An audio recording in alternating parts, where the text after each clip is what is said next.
अस्सलाम वालेकुम रहमतुल्लाहि वबरकातुहू।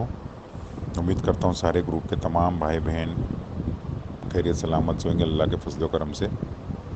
कुछ बातें आ रही थी माइंड में, वो शेयर करना चाहता हूँ। तो ये ऑडियो थोड़ा लंबा होगा तो प्लीज़ बेयर कर लेना, सुन लेना ज़रा। ठीक है, जो भी मेरे डाउट्स है, क्वेश्चंस है, अगर कोई मेरे भाई बहन अगर ये डाउट्स को क्लियर करता है तो बहुत मेहरबानी होगी। ऑडियो शुरू करने से पहले मैं ये बता दूँ कि मैं ना एंटी हूँ ना प्रो हूँ, ना मैंने कंप्लेन किया है, ना मैंने इम्प्लीट किया है, ना मैं एमआईएम का आदमी हूँ, ना किसी और का आदमी हूँ। मैं सिर्फ़ और सिर्फ एक genuine non complainer customer investor हूँ। और मेरे को सिर्फ़ और सिर्फ मेरे हक हलाल के पैसे की फ़िक्र है। और मेरे साथ जितने भी मेरे तमाम नॉन कंप्लेनर्स भाई बहन हैं, उनके पैसे की फ़िक्र है और कंपनी के फ्यूचर बेटरमेंट की फ़िक्र है। ठीक है। और दूसरी चीज़, ना मेरे को कोई टीआरपी के लिए मैं ऑडियो बनाता हूँ, ना कोई फेम के लिए मैं ऑडियो बना रहा हूँ। ये पहले मैंने क्लियर कर दिया भाई। तो मेरा भी पहला सवाल ये है कि कंपनी जब से शुरू हुई है और जब से इन्वेस्टमेंट लेना शुरू करी है कंपनी, तो ये इन्वेस्टमेंट लेने में सबसे मेजर हाथ जो रहता था, जो मेजर काम करते थे, वो थे एमईडीएसए। एमईडीएसएस को अपॉइंट किया गया था कि आप लोग इन्वेस्टमेंट लाइए कंपनी में। इनफैक्ट वो लोग को हर महीने का कोई टारगेट दिया जाता था कि इतना इतना इन्वेस्टमेंट कंपनी में आना चाहिए। मार्केटिंग एग्जीक्यूटिव, एमई का फुल फॉर्म है मार्केटिंग एग्जीक्यूटिव। यही लोग थे जो कंपनी में, कंपनी का जो भी बिजनेस है उसका प्रोपोगंडा करते थे, मार्केटिंग करते थे, जगह जगह पे ऑफिसेज खोल के रखे थे, बॉम्बे में, इंडिया में, अलग अलग सिटीज़ में, अब्रॉड में। तो ये लोग एक हिसाब से प्रोपोगंडा ही करते थे, बिजनेस का मार्केटिंग करते थे। तो ये बात बिल्कुल गलत है कहना, लोग जो कहते हैं कि आपा पैसे लेने आप अपने पास नहीं आई थी, हम गए थे आपा के पास पैसे लगाने। ऐसी बात नहीं है भाई। बराबर मार्केटिंग हो रही थी बिजनेस की, हीरा गोल्ड कंपनी की, तो लोग अट्रैक्ट होते थे इंटरेस्ट फ्री वर्ल्ड और हलाल बिजनेस के तौर पे। ठीक है ना। तो जिस तरीके से अपने एमीज़ और जितने भी डीएसएस लोग अपना मेहनत करते थे और उनको कोई परसेंटेज भी मिलता था हर लाख के ऊपर, आई डोंट नो कितना परसेंटेज था, बखूबी वो लोग अपना काम करते थे और इन्वेस्टमेंट कंपनी को लाके देते थे। बहुत मेजर रोल था इन लोगों का। लेकिन अब ये हो गया है कि कंपनी ने और नोवेरा आपा ने, M E D S S का मेरे ख्याल से चैप्टर क्लोज हो चुका है और इनको टोटली इग्नोर कर दिया गया है कि अभी फ्यूचर में इन लोग का कोई काम नहीं है। तो आप लोग मेरे को ये बताइए कि जो जिस तरीके से बोला जा रहा है कि पूरा बिजनेस जो है अभी ऑनलाइन हो गया है, हर चीज़ ऑनलाइन होगी, तो ऐसा कौन सा इन्वेस्टर या कस्टमर जो है वो ऑनलाइन जाके, हीरा की वेबसाइट पे जाके, कंप्यूटर लैपटॉप लेके कंपनी में न्यू इन्वेस्टमेंट करेगा? प्रैक्टिकली सोचिए आप लोग, मैं फैक्ट पे बात कर रहा हूँ, लॉजिकली सोचिए आप लोग। पहली बात तो मोबाइल पे लिंक भरा जाता नहीं है, यू रिक्वायर अ पीसी और अ लैपटॉप। तो कौन सा ऐसा इन्वेस्टर है, कस्टमर है, जो पीसी पे बैठ के ऑनलाइन जाके हीरा की वेबसाइट पे न्यू इन्वेस्टमेंट करेगा? कोई भी इन्वेस्टर जो है कोई भी कंपनी में पैसा लगाने से पहले 10 बार इंक्वायरी करता है, उसके पास परफॉर्मेंसेस जो भी है। ठीक है। अनफॉर्चुनेटली हीरा का जो 3.5 साल से मैटर चल रहा है, जो सीईओ जेल में जाके बाहर आए और जो भी प्रॉब्लम हुए, एफआईआर हुए, कंप्लेन हुए, तो इससे जो है हीरा का नाम बहुत डैमेज हो चुका है। पहले के ही इन्वेस्टर्स जो है उनका पैसा अभी तक मिला नहीं है, नॉन कंप्लेनर्सों को पैसा अभी तक मिला नहीं है। तो किस तरीके से कोई भी नया इन्वेस्टर डिसीजन लेगा और कंपनी में पैसा लगाएगा, आप लोग मेरे को ये बताइए। उसमें वो बात अलग है, कंपनी बोल रही है कि भाई नए इन्वेस्टमेंट आना शुरू हो चुके हैं, बहुत सारे इन्वेस्टर्स पैसे लेके इन्वेस्ट कर रहे हैं, अल्लाह आलम। लेकिन अगर प्रैक्टिकली आप लोग सोचेंगे तो it is hard to digest, मुश्किल है होना। दूसरी चीज़ ये है कि लिंक भरने को बोला जा रहा है, लिंक भरो, लिंक भरो, लिंक भरेंगे तो ही पैसा मिलेगा, नहीं तो नहीं मिलेगा। ये बात तो कंफर्म हो चुकी कि सारे कस्टमर्स इन्वेस्टर्स का डेटा कंपनी के पास मौजूद है, इसमें कोई दो राय नहीं है। लिंक भरने के लिए, केवाईसी के लिए आप लोग बोलते तो अगर खाली केवाईसी की चेंजेस रहती तो खाली केवाईसी भरा लेते। बाकी तो पूरा हमारा डिटेल जब हमने इन्वेस्ट करे थे 2018 से पहले कंपनी में, जिन्होंने भी पूरा डिटेल्स कंपनी के पास है, बैकअप में था और जो भी क्लाउड में था सब सेफ था।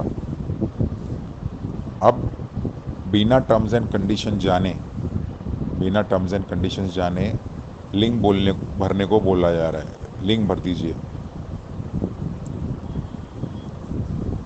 एक बार किसी ने बिना टर्म्स एंड कंडीशन जाने लिंक भर दिए तो आपको तो पता ही नहीं है ना कंपनी के टर्म्स एंड कंडीशंस क्या हैं। बाद में फिर कंपनी जो बोलेगी वो आपको करना पड़ेगा अकॉर्डिंग टू कंपनी। मतलब आपने लिंक भर दिया तो आप अग्री करते हैं जो भी कंपनी के टर्म्स एंड कंडीशन है, बिना जाने आपने अपना कंसेंट दे दिए। अभी आप कोई भी प्रॉपर्टी खरीदते हो, चाहे वो शॉप हो, फ्लैट हो, कुछ भी हो, कोई भी प्रॉपर्टी खरीदते हो आप, तो पहले अग्रीमेंट बना जाता है। वो अग्रीमेंट पढ़ के ही आप पूरा A to Z अग्रीमेंट पढ़ते हो, फिर ही ना वो अग्रीमेंट के ऊपर आप सिग्नेचर्स करते हो अपनी, फिर उसी के बाद स्टैम्प ड्यूटी रजिस्ट्रेशन होता है। ऐसा नहीं कि वो बिना अग्रीमेंट पढ़े आप साइन कर देते हो और स्टैम्प ड्यूटी रजिस्ट्रेशन हो जाता है, नहीं। आप अपने लॉयर से पढ़ाते हो पूरा अग्रीमेंट, पूरा गो थ्रू करते हो, उसमें क्या लिखा है, क्या टर्म्स एंड कंडीशंस है, उसके बाद आप सिग्नेचर करते हो ना। लेकिन यहाँ पर ऐसा नहीं है। कंपनी बोलती है हम कभी भी टर्म्स एंड कंडीशंस चेंज कर सकते हैं, वो भी एक कंपनी एक्ट के खिलाफ जाती है बात। जब तक कंपनी का और उसके कस्टमर्स इन्वेस्टर्स की AGM मीटिंग नहीं होती और उसमें म्यूचुअल अंडरस्टैंडिंग पे डिसीजन नहीं लिया जाता, जब तक कि आप कंपनी अपने तरफ से टर्म्स एंड कंडीशंस नहीं बदल सकती। तो ये बात बिल्कुल गलत है कि हम कभी भी टर्म्स एंड कंडीशन चेंज कर सकते हैं।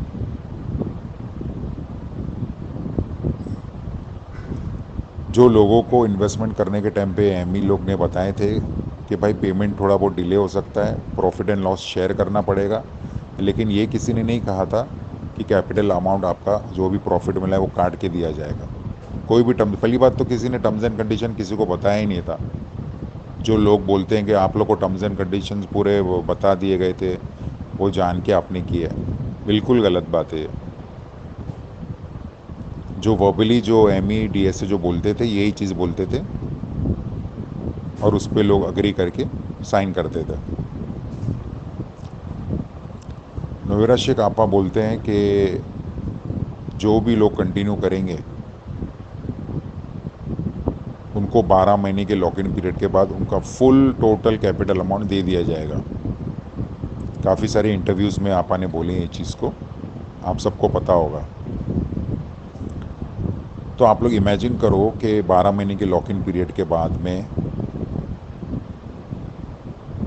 90% इन्वेस्टर्स, मैं बोल रहा हूँ 90% इन्वेस्टर्स अगर चाहेंगे कि भाई हमको हमारा फुल विड्रॉल चाहिए, और एक इन्वेस्टर्स का आप 5 लाख भी पकड़ लो मिनिमम, और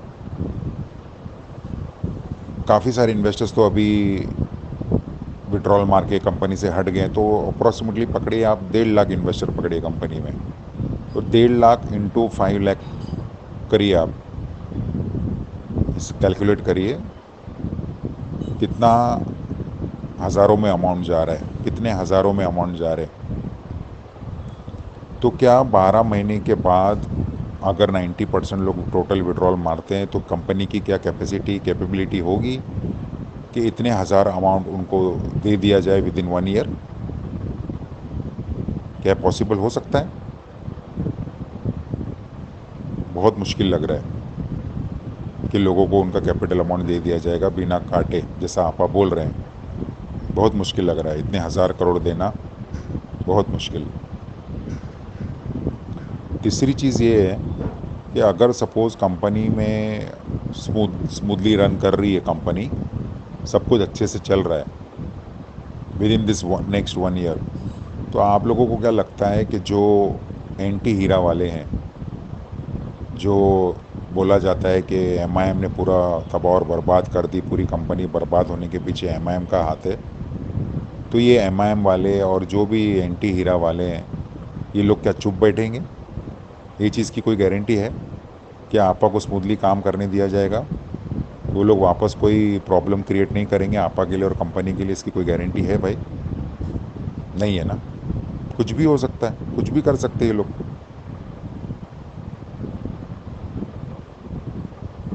कुछ भी कर सकते हैं। फिर कोई नया कुछ प्रॉब्लम क्रिएट हो जाएगा, फिर कुछ नया कुछ भी हो सकता है ना भाई, यू नेवर नो। ये चीज़ की भी कोई गारंटी नहीं है। कंपनी बोलती है 50,000 लोगों को पैसा मिल रहा है, कंटिन्यूसली पैसा जा रहा है, तो ये बात तो समझ में नहीं आती कि इतने सारे हम लोग ग्रुप के अंदर इतने सारे इन्वेस्टर्स बैठे हैं, उनमें से तो हमारे को किसी एक को भी पैसा नहीं आ रहा। और अगर 50,000 लोगों को पैसा आ रहा है, कंपनी दे रही है, तो अकाउंट डिफ्रीज हुएंगे तभी तो वहाँ से पैसे जा रहे हैं ना। क्या 3 अकाउंट से 50,000 लोगों को पैसा जा रहा है, खाली 3 अकाउंट से?